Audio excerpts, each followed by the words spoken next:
Hi everyone, this is our channel, Meet the Real Story. Please like, share and subscribe. Hi, my name is Laura. I'm 23 years old, and I teach art. I recently got married to the love of my life, Norman. I considered him my friend, my brother, my son, and my husband. We loved to prank each other, even after we got married. For instance, one time I turned off all the lights in the apartment, dressed up as a monster, and scared the living daylights out of him when he came back from the store. Another time, he damaged my car. I put mayonnaise on his toast. I did worry sometimes that our jokes might go too far. I mean, he did get really mad at me once. He stopped talking to me for 2 days, even though I apologized profusely many times. After that, our pranks sort of stopped. I figured our pranking days were over. About a month later, I returned home to find a letter on the floor. I opened it and read it. If you don't pay us 100,000 by Friday, we will kill Norman. I smiled. Norman was pranking me again. When he returned home, I hugged him and showed him his prank letter. He read it carefully, and his brow furrowed. He appeared seriously frightened and swore that this was not part of any prank. He told me that we needed to leave town as soon as possible. I asked him why, and he told me that before he married me, he had stolen a gold statue from a motorcycle gang. I asked him why he couldn't just return it with an apology, and he told me that the statue was worth a lot of money and could make us really wealthy. That night, an armed masked burglar broke into our apartment and confronted us with a gun. He said to Norman, "Hello, Norman, long time no see. You need to choose between the statue or your wife. Choose now." Norman was hesitant. Then he steadfastly said, "I can't give up the statue. Take my wife." The masked man turned towards me. He pointed the gun at me in a threatening manner. I was frantic. I was staring at Norman in shock. Suddenly, the masked man ripped off his mask. It was Keanu, Norman's brother. Norman sat down, laughing so hard he could hardly stop to breathe. Between laughs, he said, "This is payback for the last prank of yours. I was so mad at him that day, but it's all right. He doesn't know what I have planned for him." It all happened on my last holiday. It was a terrible experience. It was the worst holiday I have ever had. Me and my friend Renee, we decided to go to New Zealand. We were saving money for a very long time to go on this trip. It was our dream to go to the land of the Lord of the Rings. We had made reservations for flight at the end of July, and from that moment on, everything went wrong. It turned out that the flight was reserved for only one person, simply because a woman at the travel agency didn't understand us very well. I managed to reserve a flight, but a different one, so we couldn't go together. But I thought that it was not a big deal. My friend flew a few hours after me. I was going first. When I arrived at the airport, I was very happy because that meant that my holiday has just started and that nothing else could happen. And I was mistaken. When the hour of my flight was coming, I queued up to the custom clearance. My passport was right, and the next thing I had to do was to go through the metal detector. When I was passing through, it started to beep. I was so scared. I was taken aside immediately, and I felt like a thief. It was terrible. The custom officer had taken me to another room and she told me to undress. I tried to explain that I had a belly ring and maybe it was the cause of the beeping, but she didn't want to listen. I had to undress. They took my clothes somewhere else and I was standing alone in the middle of the room.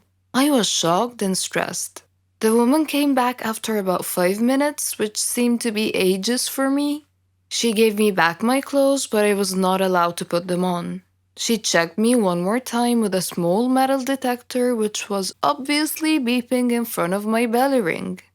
Of course, the custom officials went through all of my things, but they didn't find anything.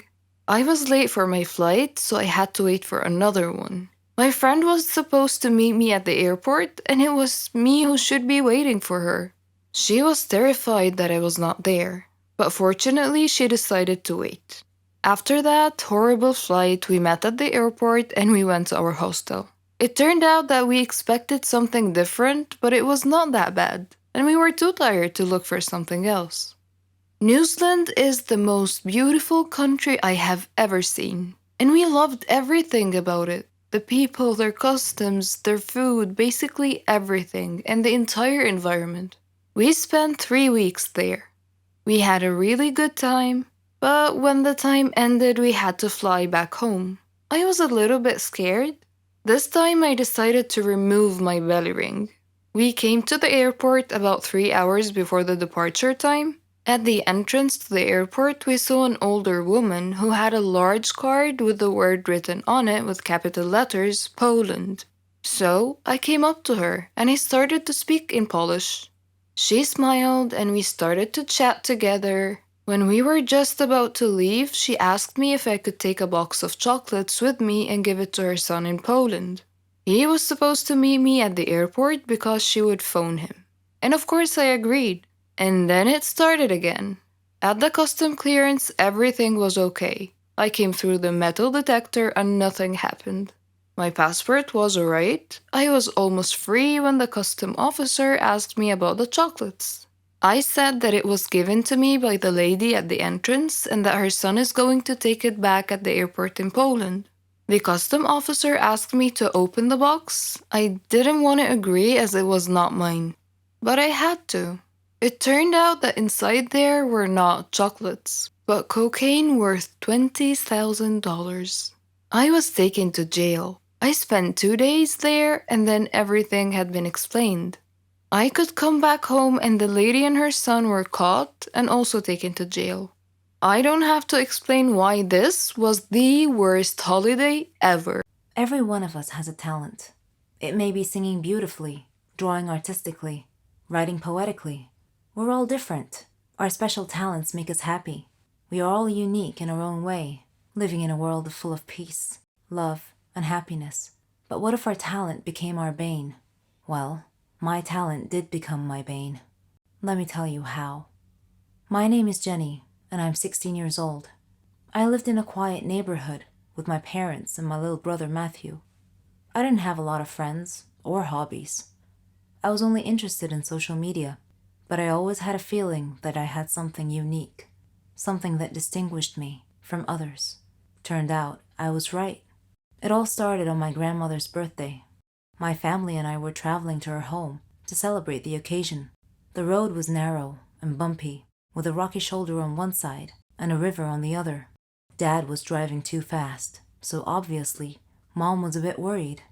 Conversely, Matthew was excited. It was raining so hard that day that Dad feared the weather might get even worse, so he was driving faster than he should have to try to arrive at Grandma's house quickly. I was worried too, but for a slightly different reason. I had a feeling of impending doom on that trip. The rain got progressively worse. There was almost continuous lightning and thunder. Suddenly, we saw a big truck that had stopped on the road ahead of us. Mom screamed. Dad swerved to avoid hitting the truck and lost control of the car, which had gone on one of its sides and off the road into the river. It was the most frightening situation I had ever experienced in my whole life. We went underwater, and I felt as if we were in an aquarium. Dad was unconscious, and his forehead was bleeding. Mom was struggling, and Matthew was paralyzed with fear, his eyes tightly shut. Then, my vision went dark. When I woke up, I found myself in a hospital bed, with a team of doctors around me. When I asked them about my family, the look on their faces told me that I was the sole survivor of that horrible accident. Several days had passed since the accident. I was having trouble sleeping. The doctors gave me some sleeping pills. They even tried hypnosis to help me sleep. Grandma came to visit me. She was very sad. She said I could come live with her. My whole life was turned upside down in an instant. A police officer at the hospital was kind enough to drive Grandma and I to her home. After he dropped us off, something strange happened. In a fraction of a second, I had a vision, a momentary premonition that something bad was going to happen to him. I saw him trying to catch a thief, and suddenly crashing into another car. So I thanked him for the ride, and told him to take care of himself, to be very careful. He smiled, and said that he will. The very next day, as I was watching the news, I saw a report that that very same kind officer had died in a car crash, just like my premonition.